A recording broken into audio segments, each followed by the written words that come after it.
todo mundo fica à vontade. Quero mais uma vez mais repetir que isso não foi uma imposição, foi um convite e eu fico muito satisfeito, muito feliz por estar com essa multidão. Certo? Muita gente não veio, principalmente o pessoal do hospital, porque hoje se encontra de plantão. Certo? Muita gente querendo ouvir, não, eu não vou não, quero plantão, mas doutor, o senhor veja lá e qualquer coisa está falando. Certo? Então eu quero deixar bem à vontade, porque nós já estamos com avançada hora. Certo? E quando fica aí. Bem, antes de tudo, eu quero dizer de que eu confesso que deve ter havido uma falha de minha parte. Porque quando eu olhei na agenda, não tinha tomado nota. Ou então da minha secretária. Então, antes de tudo, peço desculpas, porque o que estava agendado foi um sarau que eu acabei de participar aí no colégio Cassidalina. Então, boa noite a todos, a todas. Dizer da minha grande alegria de estar aqui, eu não gosto de ficar sentado. Então, dizer da minha alegria em encontrar aqui com vocês. Alguns já participaram, mais ou menos, já participaram do encontro que nós fizemos lá no Espaço Eva. Eva Fest. Bem, e lá tivemos a oportunidade já de conversarmos alguma coisa. Então, mais uma vez, não se trata de algo que seja todo mundo obrigado a vir. Eu não trabalho desse jeito, não gosto desse tipo de atividade. Muito pelo contrário, há convites.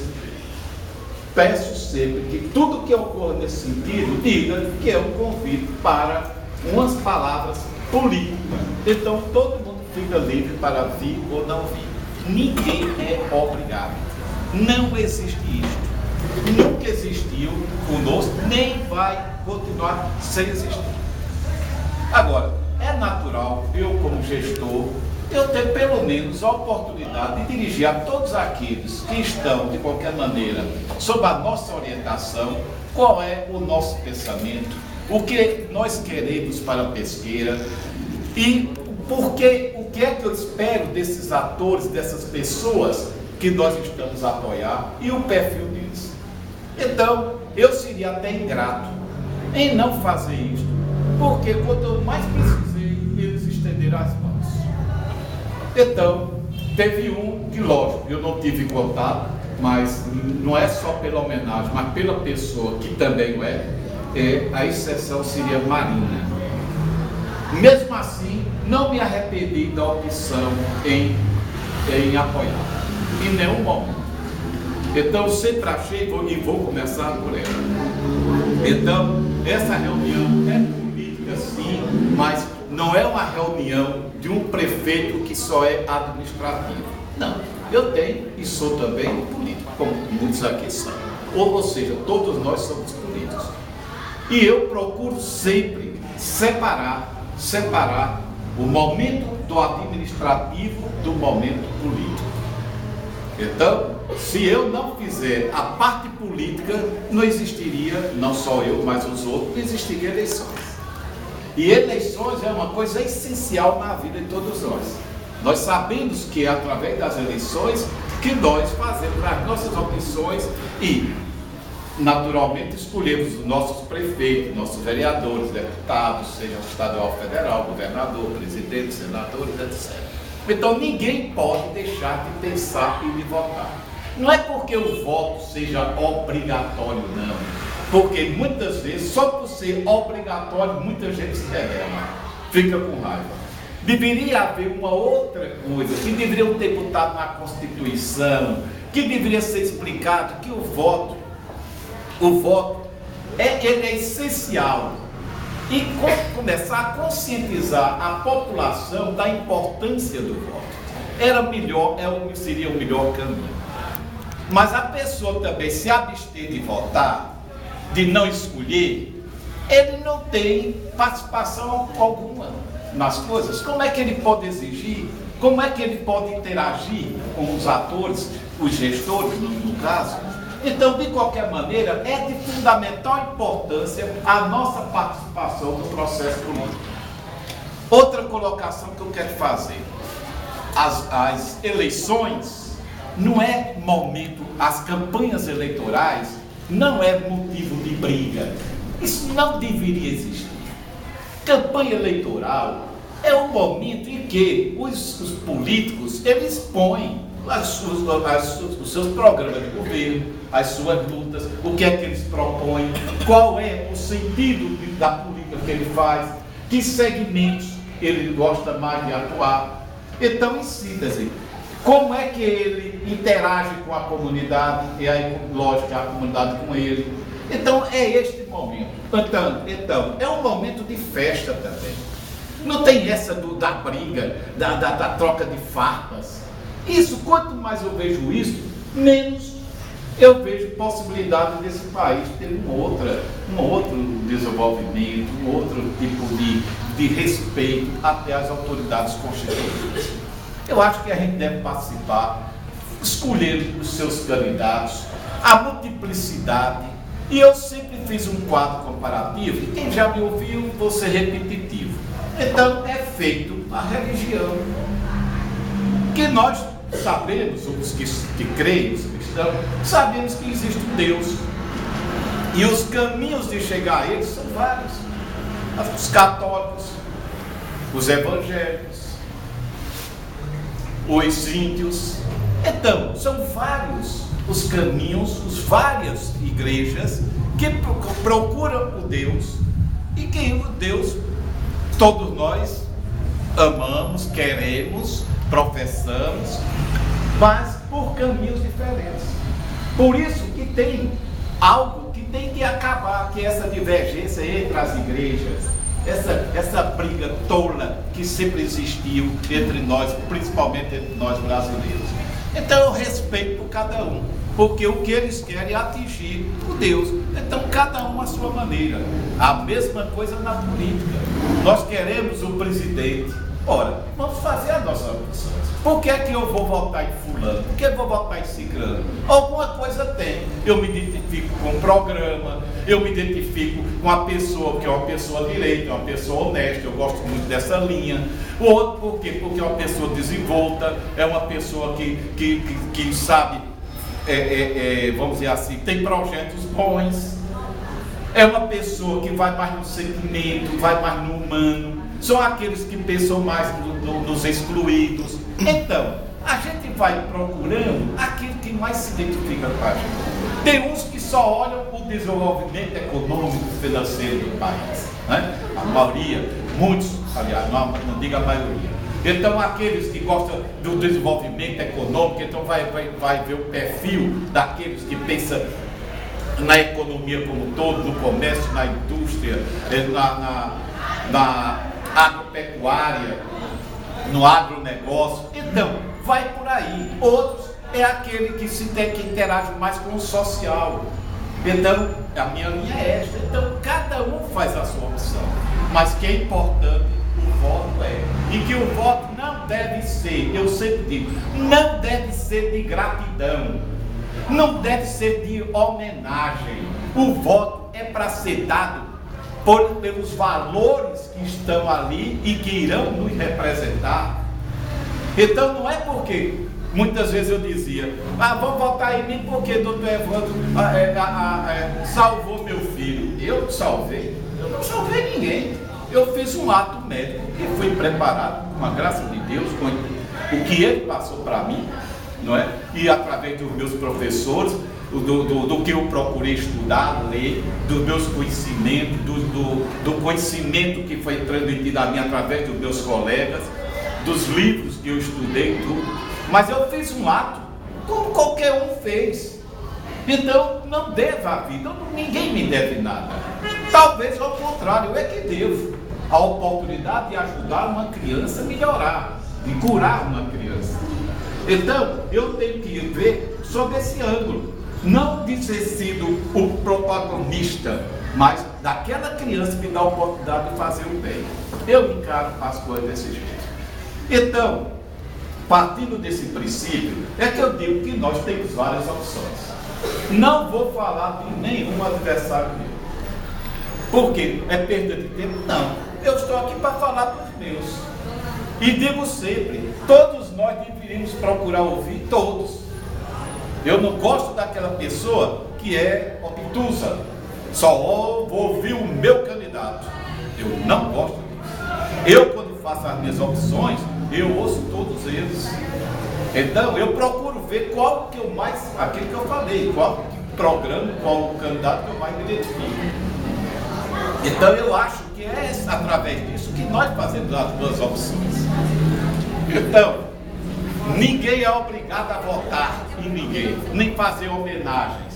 Deve-se pensar e votar naquele candidato que, na verdade, pode nos representar. Então, eu comecei com Marina, volto a falar dela. O que é que eu gosto de Marina? Primeiro, é uma pessoa que está muito vocacionada para, principalmente para o setor social. Eu acho que é uma bandeira importantíssima esta bandeira. Que todos aqueles que vinham perseguindo através dos tempos, sempre eu gostei dessa linha. Então, eu acho que Marina tem esse perfil. Marina é uma pessoa que quem já ouviu falar, como hoje mais uma vez de manhã eu vi, é uma pessoa preparadíssima, por incrível que pareça. Alguns criticam ela, e aí é que está, até a mídia, porque ela tem sentimento, porque às vezes ela chora. Mas a resposta que ela deu foi belíssima de manhã. Que lição ela deu? Ela disse o seguinte: estão confundindo sentimento com fragilidade, e eu não sou fraca. Quem enfrentou 3 vezes a malária, não é? Quem enfrentou 2 malárias, quem enfrentou 3 hepatites, aí começou a dizer e está aqui vivo e é candidato a presidente, é uma pessoa que é forte. Disse tudo, não precisava dizer mais nada. Julgar o meu sentimento, quem é que pode julgar o sentimento? Alguém já disse isso. Uma vez, depois que eu fui ter sido prefeito a primeira vez, houve um aniversário meu e cortaram um bolo, chegou lá uma pessoa com uns colegas, amigos, levaram um bolo, um refrigerante, na hora que eu ia sair do consultório. Eu dei aquela surpresa, era o seu aniversário, tudo bem. Trabalhando, talvez nem tenha percebido disso. Foi resultado. E lá eu me emocionei, e não nego de que caíram algumas lágrimas. Alguém ia ouvir dizer, prefeito já foi tudo chorando. E eu nunca esqueci de uma frase que saiu assim, à vontade.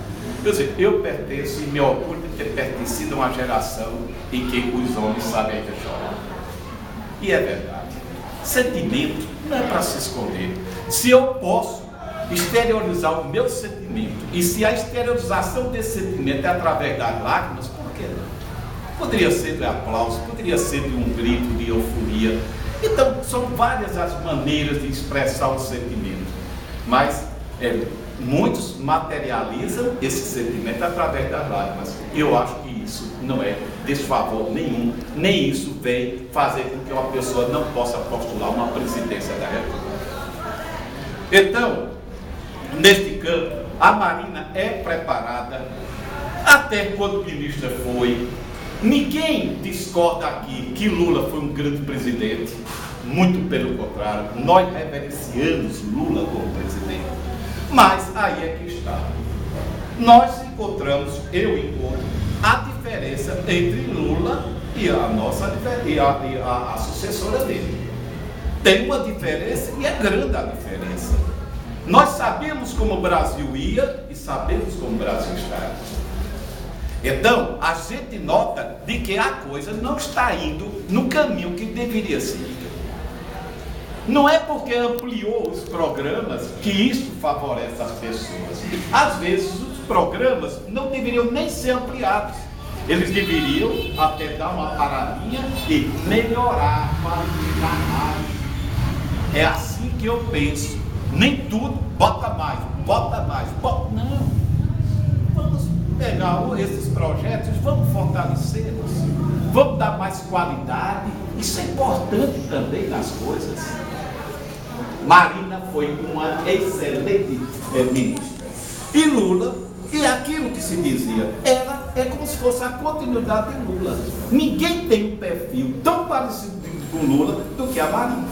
Se nós formos olhar o aspecto, a política, a maneira dela enfrentar as adversidades, tudo, a origem. Você pode olhar de que Marina é uma cópia fiel do que fosse.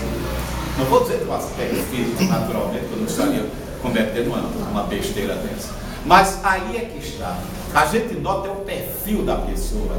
É aquele desejo de, principalmente, dos excluídos. Então, a Marina, eu gosto muito do programa de governo dela.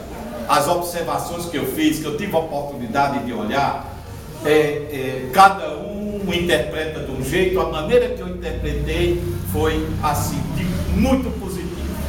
Se pega em detalhes, como a independência do Banco Central, eu sou a favor sim, do Banco Central ser independente. Por que não? Eu acho que tem que dar umas chamadas. O que nós não podemos é ter um ministro da Fazenda e de quem todo mundo está querendo que ele saia. E saia logo, porque quem disse isso? A própria presidente. Ele não vai, se eu for eleito, ele não continua. Então, já está dizendo antes, é o reconhecimento da ineficiência dele. Então, peraí, gente. Se ele não está bem, vamos tirar. Não está dando bem. Tem outro que se dá. Quando se trabalha com ministérios, existem grupos, não é só o ministro, existe um grupo, pessoas capacitadas. Qualquer um ali poderia ser um ministro. Então, o ministro não é ele só, não representa tudo, não. Existe um grupo que dá sustentação ao ministério. Então, resultado. Eu tenho que ser breve, até por causa da hora, então tenho que acelerar. Então, este é o perfil de uma presidente que eu gostaria que fosse do meu país. E eu falo pelo momento que nós precisamos. Sabe dizer o quê? Não. É isto que nós estamos precisando. A coisa está, o trem está desencarrilhando, então alguém tem que dizer, basta, para. Vamos tentar botar esse trem no caminho de novo. Ela tem perfil, mas tem. Então, não duvide. Querem passar uma mensagem que ela é uma pessoa que é dúbia, de que ela muda de opinião. Não é assim. Ela, por se apresentar como presidente da República, a vontade dela não pode prevalecer com relação a todos os atores, a todos os partidos, a todos os candidatos, a todos os eleitores dela. Então, uma pessoa que é personalista, aí que seria quase que uma ditadura. Eu quero isso e assim será. De jeito nenhum. Ela tem que entender que ela faz parte de um conjunto. E se ela tinha algumas ideias, ela pode muito bem recuar e aprovar coisas outras que ela até pessoalmente pode discordar. Mas ela tem que ver que é o conjunto das coisas. E ela soube fazer isso. Então, ela ouviu mais do que os outros, porque os outros são obtusos. É isto, e vou em frente com isto. Ela não é flexível, e tem que ser assim. Nós temos que nos aperfeiçoar. E ela procura corrigir algumas coisas, até porque talvez não tenha havido os debates que ela, deveria ter tido antes. Então, se agora foi convencida, não é porque tem que continuar com aquilo que, na verdade, não representa a opinião da coligação a qual ela pertence. Por que vou votar em Fernando Bezerra Coelho? E por que eu acredito que ele será um bom senador para Pernambuco? Porque Fernando Bezerra Coelho é uma pessoa que tem trabalho belíssimo. Foi prefeito 3 vezes, tem conhecimento que seja uma cidade do interior, foi deputado estadual, foi deputado federal, foi secretário da Casa Civil, foi secretário de Desenvolvimento Econômico, inclusive comandando SUAP, foi ministro. Esta pessoa conhece, e conhece Pernambuco bem, conhece Pernambuco de trás para frente, do cais ao sertão, passagem por quase todos esses municípios. Os nossos adversários, ele é muito mais centrado na área metropolitana, e ninguém tem conhecimento de nenhum trabalho realizado aqui no Agreste, nem no sertão, nem na zona da mata. Então é uma pessoa que foi politicamente, e era porque assim o partido exigia dele, era isso que ele gostava, nada contra, tanto é assim que ele é uma grande liderança naquela área de lá. Então por quê? Porque ele não sabe o que é ser agrestino, ele não sabe o que é ser sertanejo. Então ele nunca vivia com a zona da mata. Então como é que eu gostaria de ter um senador que tivesse o Pernambuco completo, que ele entenda as regiões, entenda do que seja a situação dos municípios, principalmente. Então eu vou em busca de algo nesse sentido. Então, na minha opinião, Fernando Bezerra Coelho não é por um discurso que talvez eu considere um dos melhores oradores de Pernambuco no momento, muito bem centrado nos discursos dele. Eu, pelo menos, admiro muito, e não foi isso que fez com que eu seguisse Fernando. O que fez com que eu seguisse Fernando é justamente esse conhecimento que ele tem, esse laço que ele tem do que sejam as regiões desse estado de Pernambuco. A outra, Paulo Câmara. Paulo Câmara, eu vim conhecê-lo há pouco tempo. E vim conhecê-lo no momento até de dificuldades. Desde que ele estava precisando de um apoio, principalmente da Secretaria da Fazenda, eu busquei e ele, na verdade, me atendeu muito bem. E algo nesse sentido, quando o Evandro chegou, eu disse: opa, Evandro, tudo bem, fui até o deputado Valdemar Bode para lá. E tinha alguns prefeitos. Mas na hora que eu cheguei, ele disse: Evandro, como é que vai? Vai tudo bem? Vai. Como é que vai Pesqueira? E eu estou falando, não agora, ele candidato. Eu estou falando há um ano atrás, quase um ano atrás. Ele, secretário da Fazenda. Então ele perguntou assim: como é que vai o turismo de Pesqueira? Como é que vai lá o turismo lá do Santiago de Nossa Senhora das Graças? Você sabia que aqui nós estamos trabalhando, ou já fizemos, a boneca do projeto para a requalificação do Santuário Nossa Senhora das Graças? Que eu sabia que tinha alguma coisa disso, porque Renata e também Eduardo Campos, eles já tinham me sinalizado desse aspecto, que era um desejo deles de ajudar, porque eles eram assim, loucos. Não podia, sempre vinha ao Santuário Nossa Senhora das Graças, mas sempre ia no anonimato. Eles nunca vinham para cá, eu era prefeito, eles passavam direto, não dizia de maneira nenhuma. Nem usava carro oficial, vinha de uma maneira tão discreta que ninguém nem se apercebia. Mas sempre foram devotos, e isso desde pequenininhos, não é agora, certo? A Dona Madalena, que é a avó dele, entendeu? Que foi a Ana Reis, que depois da família dele. Então, o Paulo Câmara já conhecia Pesqueira, começou a fazer algumas perguntas a respeito de Pesqueira. Eu disse: é curioso, o camarada que eu pensava que era vamos dizer, um tecnocrata sentado numa cadeira, ele já puxa alguns assuntos com relação à Pesqueira. E lá na hora houve uma oportunidade muito interessante, que eu disse: olha, secretário, eu não estou sabendo disso, mas estou muito preocupado com relação à Pesqueira, por conta da coletoria estadual. E ele disse: e quais são as sugestões? Eu disse: eu tenho algumas sugestões. Eu faço.